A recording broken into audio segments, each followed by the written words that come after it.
একটা কথাই আছে না, সৃষ্টিকর্তার লীলা খেলা বোঝা বড়ই কঠিন দায়।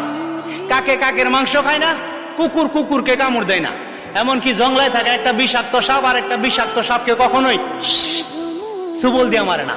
অথচ আমরা মানুষ স্রষ্টার সৃষ্টির শ্রেষ্ঠ জীব হওয়া সত্ত্বেও প্রতিনিয়ত এমনে আর হেমনে, হয় ওপেনে নইলে গোপনে, কেউ কাউরে গুলি করে মারে, কেউ কাউরে জবাই করে মারে, আবার কেউ কাউরে মানসিক ভাবে টর্চার দিয়ে মারে। আমারও একজনে মারতেছে মানসিক ভাবে টর্চারিং করে। একটা সুস্থ স্বাভাবিক মানুষ মরে একবার, আর আমার মতো যারা মানসিক ভাবে কষ্ট পাইতেছে প্রতিনিয়ত, এরা মরে ক্ষণে ক্ষণে দমে দমে দিনে কয়েকশো বার।